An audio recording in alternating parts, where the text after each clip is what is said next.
All right. Hello, everyone. That was very funny. I love Christoph. He is hilarious. All right. Our next session is going to be with Harris and Hani, and it's going to be talking about what ex-Muslims and apostates face and for advocating their beliefs in minority societies, where they are the minority in the society.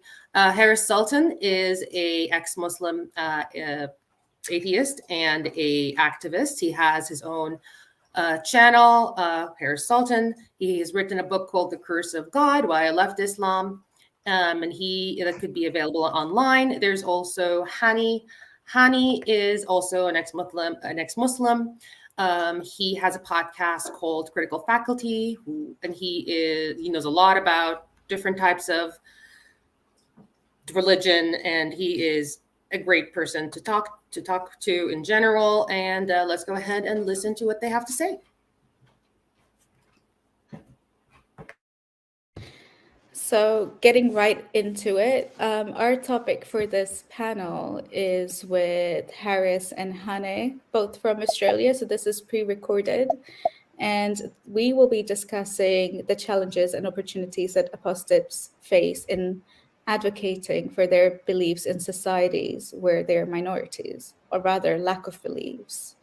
And with that, I guess it makes sense to start with you, Hane. You moved to Australia when you were an adult, so you weren't born in Australia then, is that correct?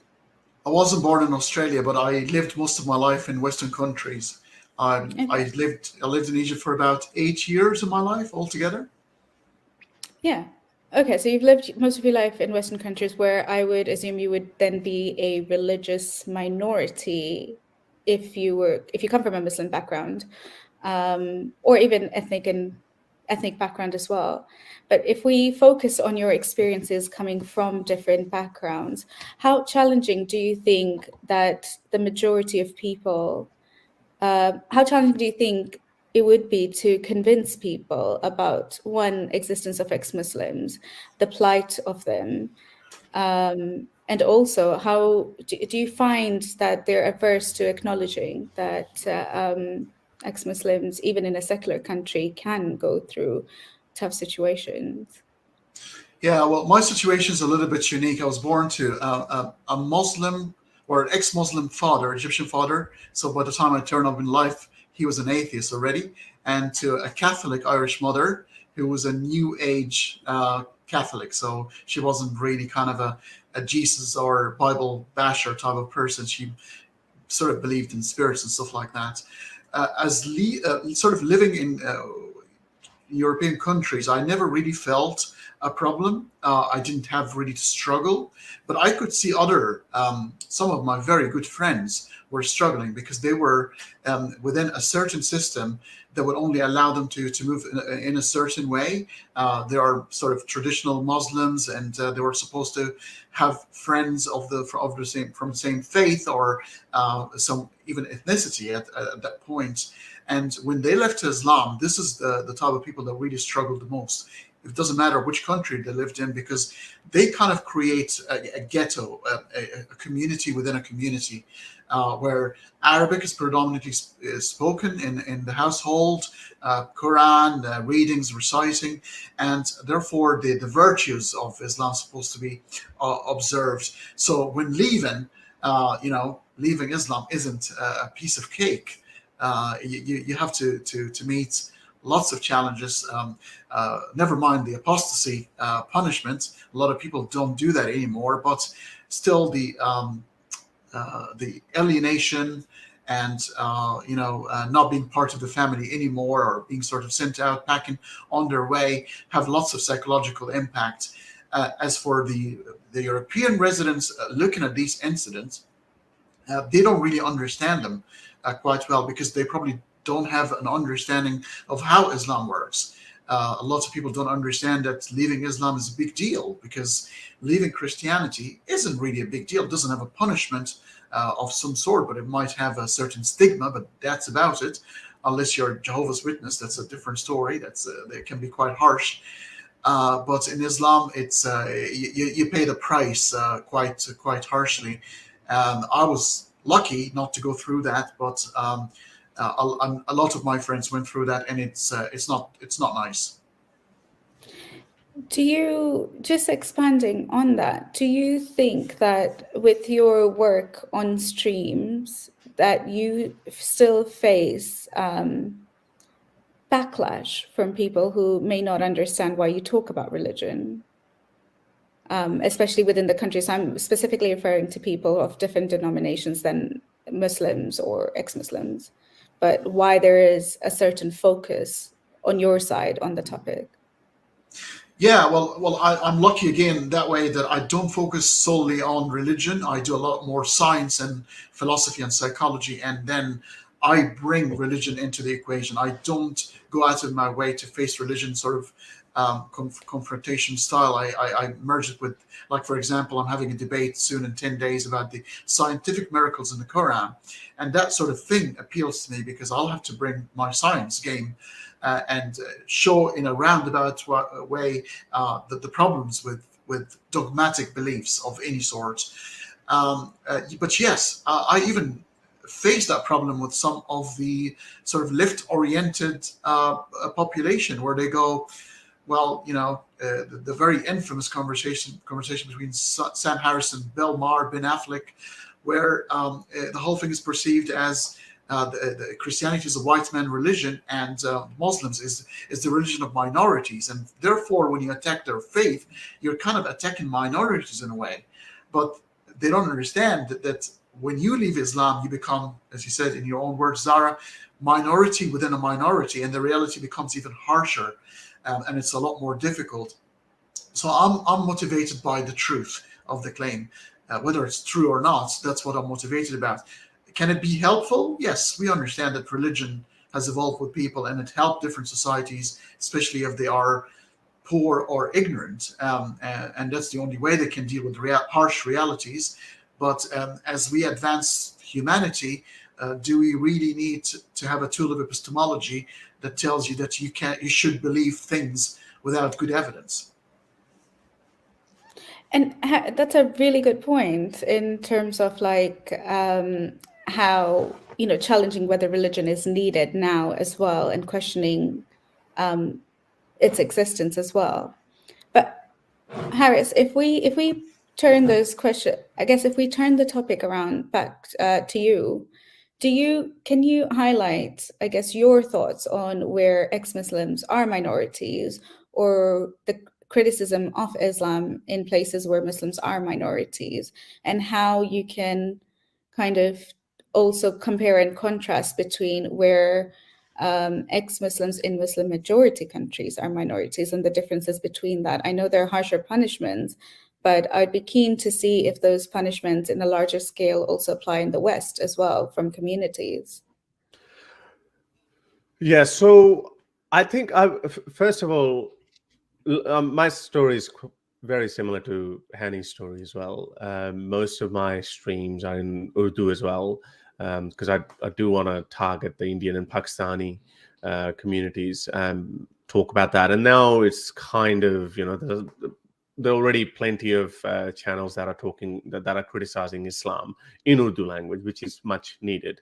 But I get a lot of calls, a lot of letters. I would say probably, it's no exaggeration, I've received well over, I'd say probably thousands of letters I've received, and messages and calls, where people are still extremely terrified of not insulting or criticizing Islam, just being ex-Muslim.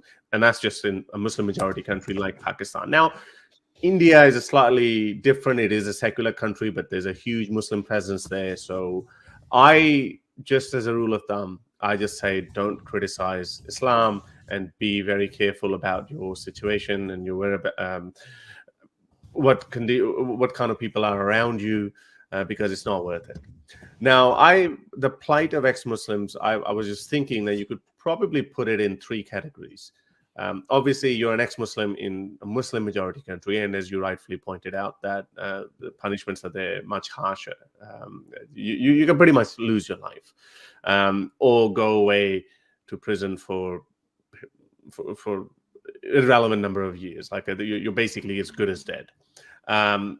But then you have two kinds of ex-Muslims in Western countries. I guess if you're an ex-Muslim who is still surrounded by a lot of Muslims who take their Muslim identity very seriously, so you are still in danger. Yes, you're not being hunted down by a state, but you have Muslim parents, family members, you have Muslim family friends, and even Muslim neighborhoods. So you are still almost, you feel like you are in a Muslim majority country, because anything can happen to you at that point. And we've seen plenty of, I know there's anecdotal evidence where you can see so many ex-Muslims have been beaten up in various Western countries. And then there's a third category of ex-Muslims, people, I guess Hani and I fall into that. I've never had any problem being an ex-Muslim in Australia. That's probably because I never lived in a Muslim neighborhood. I have some Muslim friends, but I'm not really that close, or we don't really talk about Islam. But I've had, friends from all walks of life and all nationalities. So it doesn't really impact me as much. So it depends where these ex-Muslims are. Muslim countries, ex-Muslims, there is no question about that. Their lives would be endangered. I would say just keep your mouth shut and try to get out. That's the only advice I can give you. But the other one, as I said, even in these Western countries, you can have severe consequences. It's not that easy to be an ex-Muslim if you fall in the second category. I actually have a follow-up question, Harris. For ex-Muslims in Muslim majority countries, where obviously they need to be quite secretive about who they are because there's a crime out there. I think we've seen multiple reports of a community growing of atheists, like in Iran, in Saudi as well. But at the same time, in places like Bangladesh, where there is a community growing, we also see that there are hunts, like there would be like an atheist hunt. Or in Egypt, for instance, very similarly, an atheist hunt, they also have a gay hunt where people use a gay dating app to fish out people.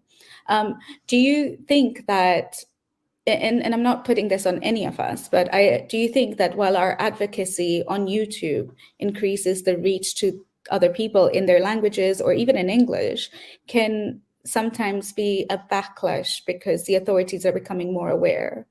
Backlash on us or the ex-Muslims? The ex-Muslims in the country, because of the consumption of our videos. Oh, yes. I'm not saying that we're the sole people that are responsible, but I think we are bringing enlightenment in our own ways, and they're books, and there are people who just read other things or they just think about it. But do you think that now the governments are employing different schemes of reducing atheism, or like doubling down into like youth programs and a softer approach so they can still keep people in the religion? Well, I can only talk about Pakistan. So in Pakistan, we've had great results in a way that now we have penetrated the Pakistani society so much so that they are specifically holding seminars, like these motivational speakers, these big name social media influencers. They go to universities and they actually say countering atheism. Every major Pakistani cleric has spoken about atheism and rising atheism within the ranks of their brothers in arms. So they are worried about that. So we do see that.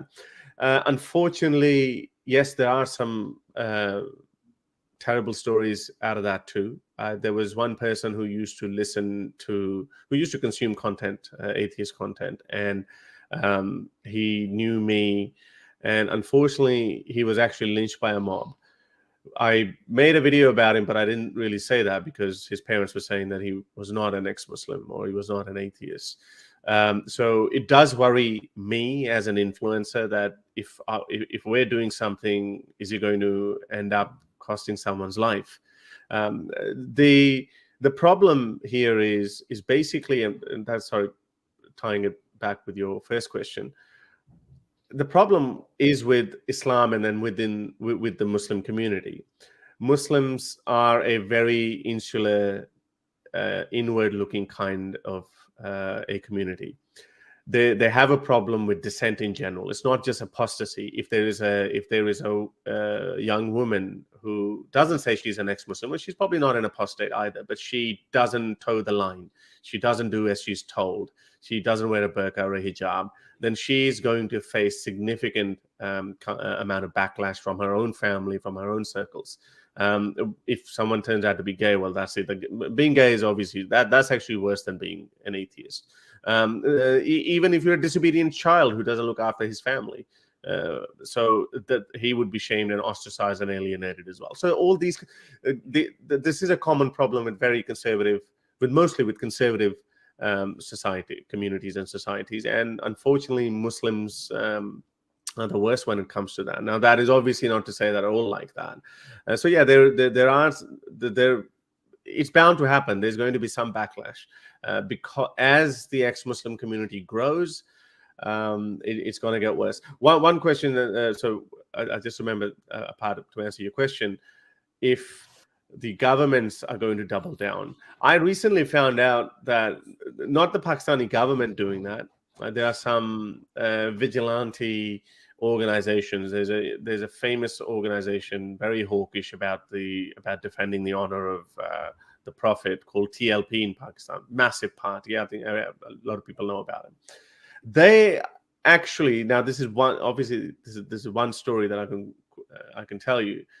There was an ex-Muslim guy who was in a WhatsApp group. He exited the group about a year ago, but then someone from that group, or they found out the details of all the members, and they honey trapped him. They got a woman to send him messages, and she trapped him over a period of a month or something, got him to blaspheme, and then he turned up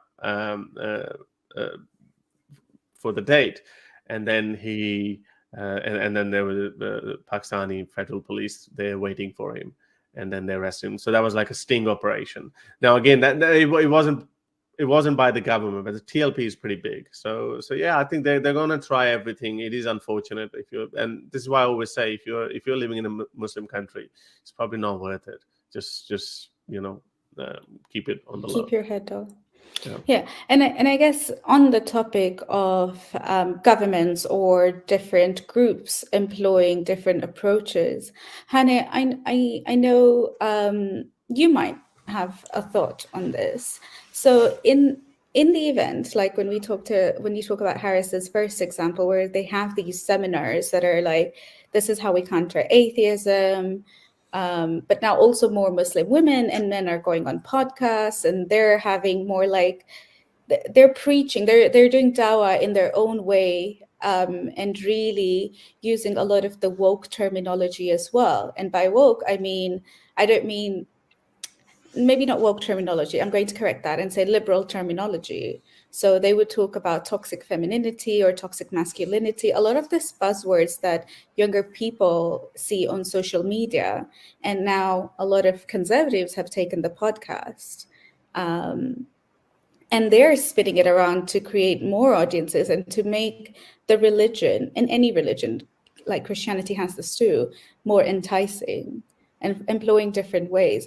What are your thoughts on, like, we're obviously for free speech, so we accept that, they should have a platform, or at least I think that we are for the same position. But how do you think we can best counter it? Or I know creating content isn't, but how do you think we can best talk about these issues where, religious conservatism is coming to social media? I think it's quite positive. I think it's a great thing. I think the fact that people have finally stopped and wanting to think about whether they're pro or cons, for or against the conversation, the fact that they're actually looking up the material, trying to read them for themselves and trying to reproduce them in a way that could be understood by many, I think it's a positive thing. Finally, religion is out of the cave. It's no longer hiding. It's out for scrutiny, positive or negative, and that's what I like. But I'll give you a couple of examples. Al-Azhar University and Al-Azhar establishment in Egypt, the biggest Sunni, very influential, along with Saudi Arabia, who's kind of talking about Saudi Arabia is kind of changing in a very dramatic way in recent times. And Egypt has become more conservative than Saudi Arabia these days. But they have started a call center. I think spent $30 million taking calls of. And when I first heard the news, I thought that's funny, but it's that's how they're countering it. They're open that call center, and people who are a bit hesitant or not quite sure, they can give them a call and say, "Hey, my faith is a bit shaky. Can you try to steady me up?" And I thought that was a funny thing. And the taxpayers, as imagine if you're an atheist taxpayer in Egypt, you still have to pay for that one way or another.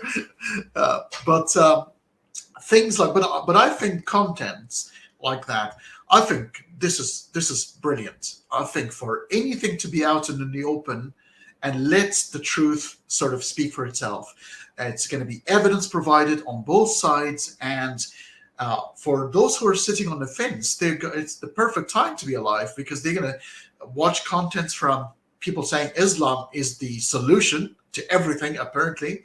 And those who are saying, well, no, it's a horrible dogma and it's evil. And those who, like me, would say, no, we understand religion in terms of evolution of humanity. It was needed when people were ignorant and afraid, but now we've developed better tools to understanding reality around us. Is it useful in this day and age? I don't think so.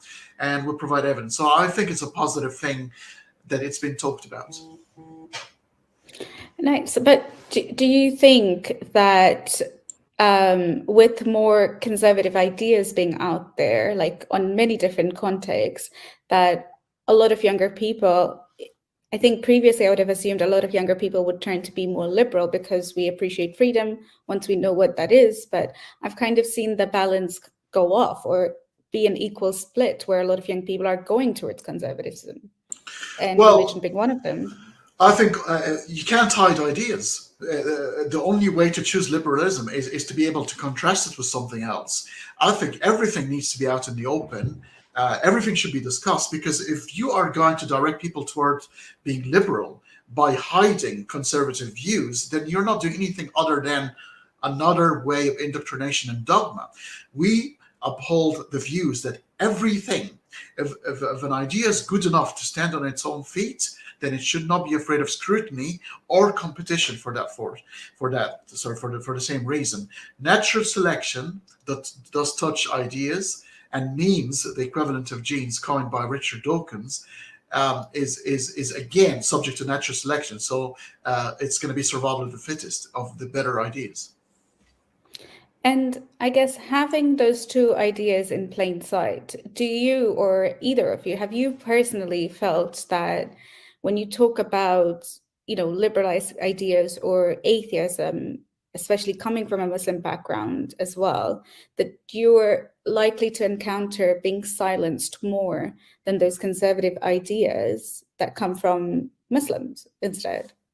So in my opinion, I've noticed a lot of liberals pander towards Muslims, especially because they see them as minorities and they need to be protected. I think, Hannah, you mentioned like the criticism of Islam is conflated with Muslims because they're a minority. But do you feel like, just like Ben Affleck's example, that a lot of, even now, I think that was in 2015, so it's 8 years now, we still find that same issue where liberals do tend to censor us more than they would have with those conservative ideas existing, because we must respect them. And that's the problem, I think. And I would love to hear Harris's views on after I've got a minute to speak here, and I'll yield the floor. But atheism is just the one idea about one thing, and it should not be conflated with other things, because I think you can be conservative atheist. And I think, as a matter of fact, you've got Atheists for Liberty speaking at some point, and you will have a very young and bright gentleman who is atheist but conservative political views. Some people saying, well, if you're an atheist, this is the umbrella that you should fall under. These are the few categories that you must believe if you're an atheist. And I disagree with that, because the term atheist is just you're not convinced God exists, and that's about it. you can still be a horrible person ethically, and you can adopt very bad ethical views. It depends on how you see ethical views. It's not guaranteed for anything. You still have to rebuild your life views, your politics, your morality, everything else. So I argue that being conservative is not necessarily bad. It needs to be argued, and it needs to be contrasted with other views. And which one is a better way to yield a better society in today's reality, in terms of science, in terms of endeavor, in terms of the quality of life? We no longer just want to live. We want to live good. We want to have a good life. And that context can change everything. Harris, did you have an opinion on it? I think it's old news that liberals try to silence us or something. They may still not share a flaw with us, but I've always said it that this is an unholy alliance and it's not going to last very long. People have known this, that if it's very easy to educate liberal activists or liberal politicians to tell them that, hey, they're very LGBTQ friendly, or pro-abortion, pro-life values that you're promoting. Muslims don't like it. Muslims don't really have an opinion on abortion as strongly as some Christians do, but generally, Muslims and Islam is not a liberal doctrine. So I always said that this is an unholy alliance. The Ben Affleck thing was 8 years ago, and there's so many liberals who do confront when push comes to shove, that they do it. I'm worried about a different kind of an alliance. That would be Unholy Alliance 2, number 2.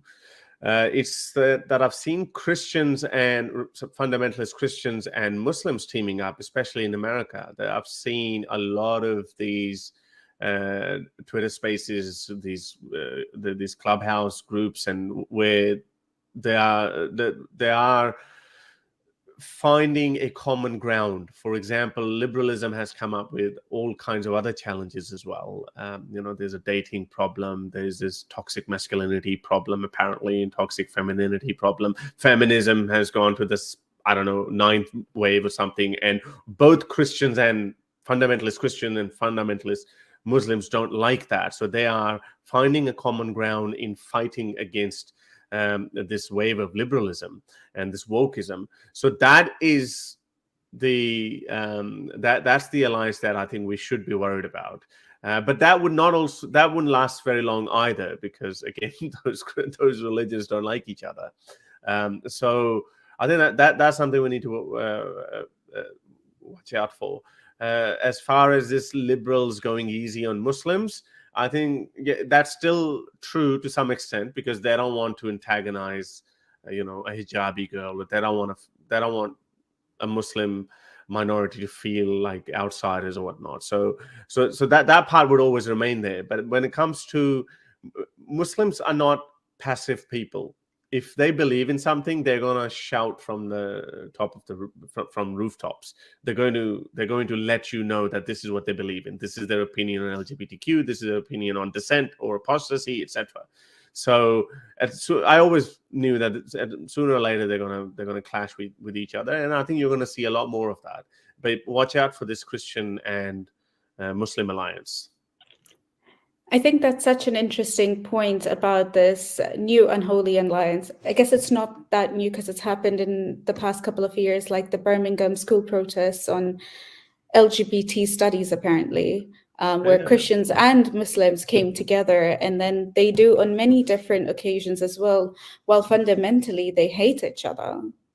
It's getting bigger on another front. This feminism issue. They're saying this because now you see these Christian fundamentalists are agreeing with Muslims that yes, the fertility rates are going down, people are not marrying enough or as they used to, these women are getting out of our hands, we can't control them, divorce rates going through. So now they're actually finding this common ground, and Muslims are like, see, we've been telling you, liberalism is a curse.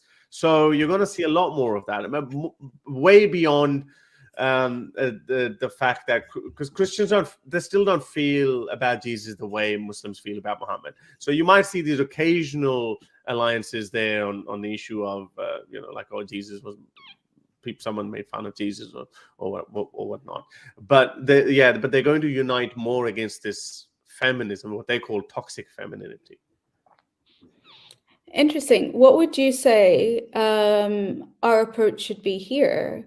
I guess what would you say a more digestible approach should be for people from the outside who are neither of those religions, and people or younger people, because I know that is your audience, Harris, and I think, Hannah, you also speak to a lot of younger audiences, or at least your YouTube channel has been seen by a lot of the younger audiences. What would you say is a more digestible response or approach to kind of speaking to them to think outside those realms? So when I criticize religion, I criticize all religion. I just don't focus on Islam.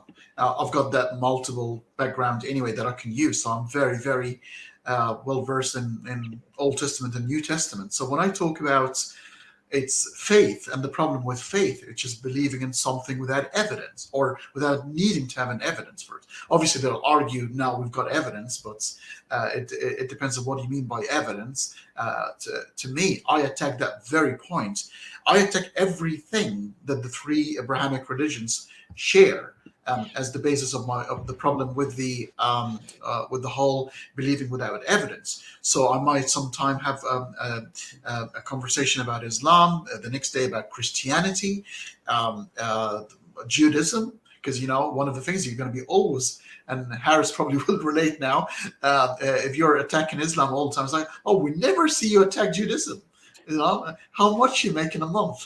It must be related, so I mean, I wish that was true, because we wouldn't have this fundraiser had it not been very true. But so one way to attack it is to attack the very core. I mean, these religions have stemmed from ignorance, fear, and eventually a very useful tool for control by people later on. So once you expose that as the whole, the Trinity, the broader Karamazov of religions, then they're all gonna start sounding the same. Once you've picked on the God's sort of identity with one and three, is it Allah the one, or is it Elohim, or all these types of gods? The very basis of all religions, you'll find they have lots in common. So that, I believe, Harris has hit the nail on the head there. I think that alliance, very pragmatic, and we've seen it in history so many times, even outside of religion. It is going to be for a time, but soon they are going to be, having, the Tom and Jerry situation again. What about you, Harris? What do you think could be a potential way forward? Well, I think we've got to keep doing what we're doing. One thing is for sure, the modern world is so complex that it's going to have its issues that we're going to have to face.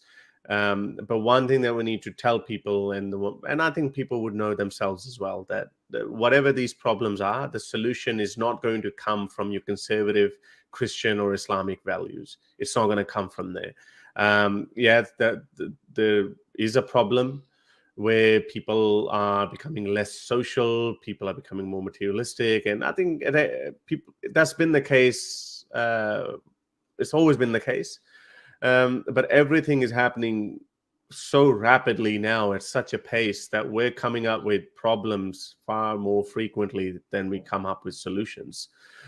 So I think we're going to keep going with the liberal world. We're going to keep challenging conservative ideas. We're going to keep challenging these traditional values that we've seen it. We've been there. We've done that. We've seen that when you give traditionalism or any religion, theocracies, when you give them a free hand, we know what kind of world we end up with. Yes, there is a problem. And I think it's just a temporary problem. People try to talk about wokeism and cancel culture, and yes, there are some problems, but humanity is smart enough to work out a solution. We're going towards AI, like falling fertility rate, whether that's a problem or not. Who knows? In 20 years' time, that might not even be a problem. Nobody has a solution to what should be the ideal population of Earth. Nobody knows that. So these problems that they create or they highlight, and then they say you need to come back to our Christian conservative values or our Islamic values, that would solve the problem of falling fertility rates. So I'm not even convinced that this is just one example. I'm not even convinced if that is going to be a problem, at least in the latter part of the century. So keep promoting liberal values, and humanity will come up with solutions. Great. Thank you so much for this chat. I'm afraid we're just on time. This is really nice. I'll end the recording now. But before I end it, please donate. We're doing some amazing work. We're raising funds for ex-Muslims, and we could use all the support. Please donate on our website or the link on the YouTube channel.